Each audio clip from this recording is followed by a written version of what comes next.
yung mga nangyayari at saka ginagawa ng paulit-ulit sa atin. Ngayon naman ang next nating tatanungin is si Mayor Mike, Ka-Mike Rama sa Visayas. Paano po ninyo binabantayan ang mga PDP officials nyo? Ano ang mekanismo nyo? Ka-Mike? Akala ko usapan natin korupsyon. Hindi, kasi po, kaya nga po binabantayan ninyo yung corruption. Mabuti yung... You can mention... We can connect. Yeah, of course. Sinasabi ni Kaji. Tama po yun, Mayor. I was on a pensive mood. We've been talking and talking, and it already belabored as a subject matter. Sawang-sawa, di pa tayo nasas.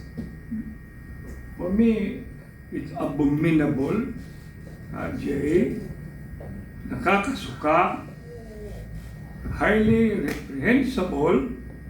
Hanggang ngayon ang pinag-uusapan natin, corruption. Ito. Sinasabi ko nga kanina, blood control. Baka hindi na natin mag-uusap ng blood control.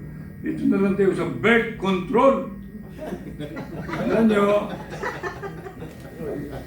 tatawa kayo, pero I've been serving this country since 1992. Presidente pa ako ng Councilors League. Presidente po ako ng Vice Mayor's League. Saka nagkagulo na wala po ako sa Mayor's League. Looking back, Penny, Astra, JE, palagi ko sinasabi noon sa Liga, di po pwede magliga-liga tayo, hindi tayo tatayo. Pag merong katiwalaan, merong mali, merong national issues, we should put our stand across. Ngayon, tanong ko, ano ba ang stand ng Philippine Councilors League? Ano ba ang stand ng Vice Mayor's League? At saka yung mga ibang liga, much more, anong stand ng League of the Cities of the Philippines? Kaya, pag sinasabi mong korupsyon, it's a litany. Di ba litany? Litania yun. Hanggang ngayon, it had already reached a proportion na kagaya nangyari ng baha. Saan na bang baha ngayon? Saan ba may baha ngayon? Di ba lahat, buong Pilipinas, suffered baha? Ganon rin ang korupsyon. Mas tinatanong ako ni Kapeni, how do you address corruption? It's all about leadership by example. Corruption is about kanta ni Francis de Assisi, let there be peace on earth, and it shall emanate from each and every one of us. Hindi yan mawawala. Sa Biblia mayroong corruption. Pero maa-address. Hopefully, may not be able to eliminate, but perhaps minimize at all. And it should come from within. Pero ito lang yung administration na to. Ano ba problema na susolve ng administration ngayon? Tanangin ko kayo, vloggers. Number 1, yung issue sa Bangan. Na-solve hindi. Tinanong ko kayo. Number 2, yung issue ni Tantoco. Na-solve hindi. Ang issue ng korupsyon. Na-solve hindi. Ang issue ng flood control. Na-solve hindi. Ang issue ng maraming issue. Tapos ito na. Kukonsentrate sila kay BP. 30 million people supporting BP. Bakit siya lang? Bakit siya lang? Kaya, pag sinasabi mong korupsyon, ang solusyon, change of leadership. And I demand change of leadership. Yung Maraming salamat. Masyadong talagang giggle watch ang mensahe at sagot ni Mayor Mike. And firma, ang stand talaga ni Mayor Mike, hindi pa bago-bago. Yan talaga, very consistent. Talagang ibalik natin ng usapin yung sa unang-una pong question na ibinigay natin dahil andito na po, live na live sa ating Zoom. From, nasaan dyan? Fresh from, Nasa House of Representatives ngayon. Oo, di ba? Ngayon, magandang umaga, Congresswoman Sherlyn Nograles. Marias Nograles. Hello. Magandang umaga, ma'am.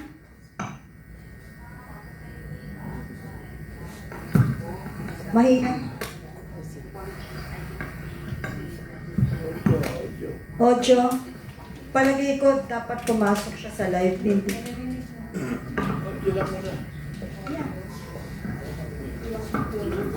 Kaya po, nandito ako ngayon.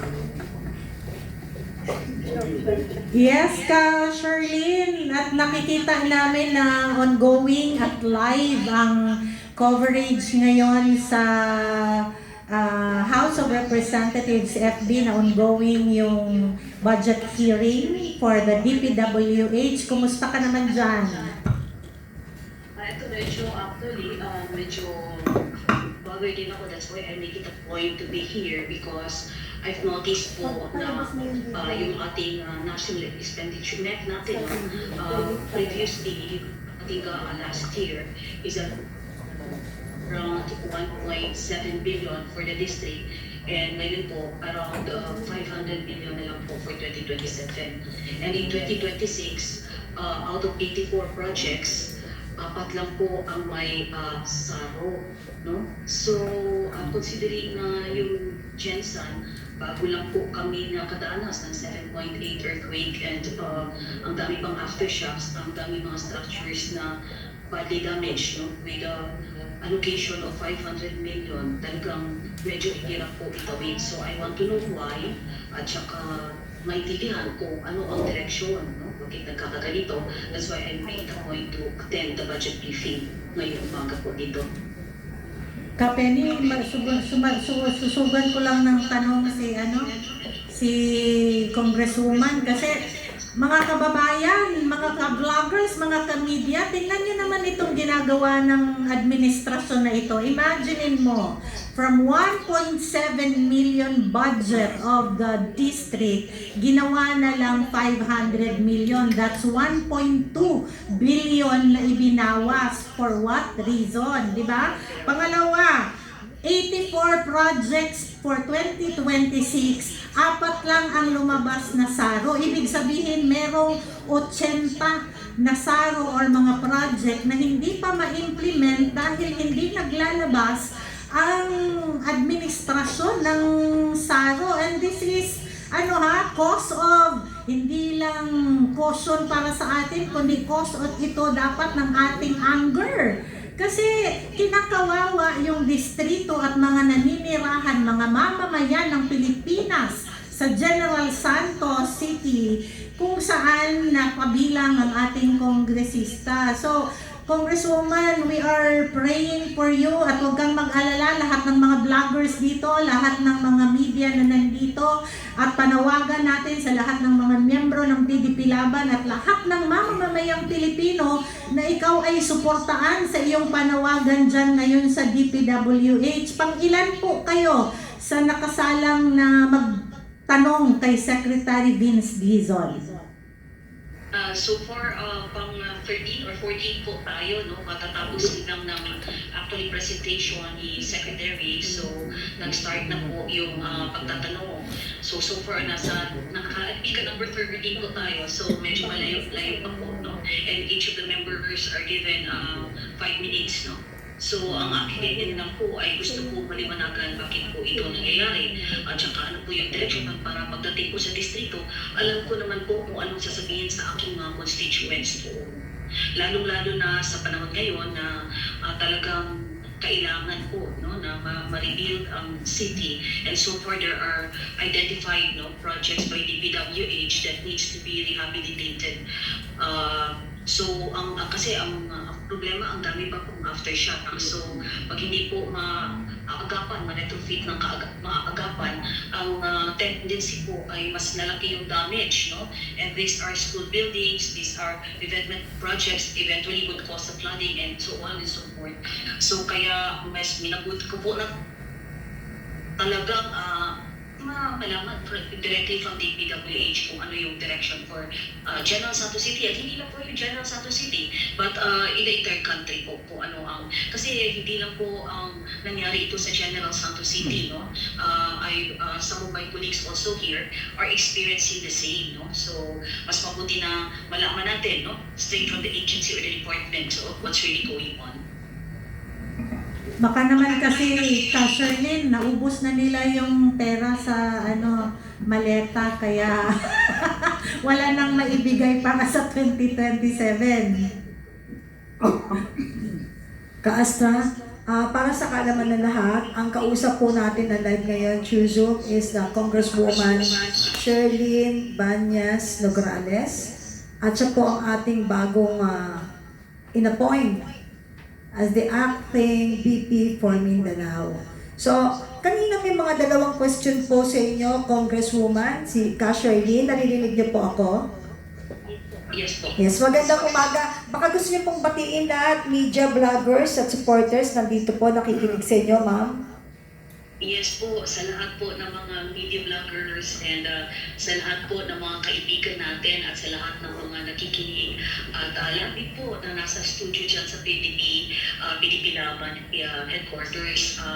Magandang umaga po sa ating lahat, and thank you for this opportunity na ibinigay sa amin. At ako din po ay nagpapasalamat for your trust and confidence sa pagpili sa akin bilang Vice President ng PDP Laban sa Mindanao. Actually po dito sa Congress, I could remember in the 18th Congress, dami-dami kaming PDP Laban. Pero ngayon po in the 20th Congress, mukhang ako na lang po ang mag-isang naiwan, no?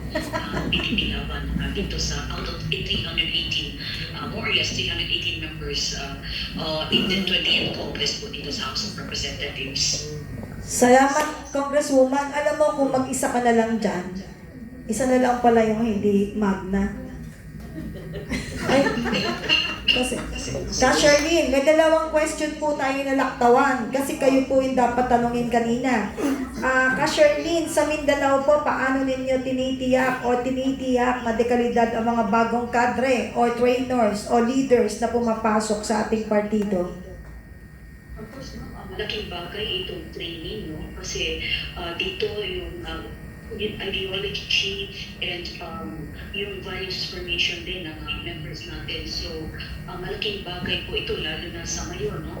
Alam natin na, ang money politics is really very prevalent. Pero dito sa PDP, we stand on our principles and ideology. So, malaking bagay ito mga basic training seminars natin at saka mga continuous na mga trainings natin and activities for PDP Laban. Thank you very much, Congresswoman. May isa pang tanong. Casherlyn, sa Mindanao, ano po yung pinakamalaking challenge nyo pagdating sa integridad at ano ang aksyon ng partido? We cannot change po the entire system, but we can only do so within our sphere of influence, one day at a time. Kaya po ako pinagsisikapan ko na what we do it with all honesty, dedication, and integrity. And we hope that magkakaroon po ng rippling effect and positive influence in the community. Hindi naman po natin magbago ang lahat, but we can start it with ourselves. Thank you very much, Casherlyn. Alam nyo, sa totoo lang, Casherlyn, ang hirap ng sitwasyon pero kailangan natin ng matinding paninindigan dahil katukso-tukso ang mga offer. Diba? So sa inyong paninindigan sa tama, isa lang naman ang dahilan kaya mababa po ang budget nyo. Hindi po madali, but of course, my loyalty will always be to God, to country, and the people. Yun po yung Salamat. Very good answer. Salamat kasi kahit babae ka, hindi dapat sasabihin babae ka lang. Kundi babae ka. Matapang ka pa kay Gabriela. Kasi iba na yung nasa likod ng Gabriela eh. Kaya alam ko yung tapang na totoo galing sa puso at tapang dahil sa title at sa grupong sinalihan. With that, Ka Shirley, maraming salamat. Alam ko, uneasy ka dahil nakita ko nakatayo ka, naglalakad ka habang nag-zoom. At ingat-ingat, baka makagat. Maraming salamat po and God bless everyone. Have a Ayan. good day. We love you, We love you. Excuse ka na muna namin, hindi na kami magdadagdag ng katanungan sa'yo dahil alam namin sasalang ka pa dyan.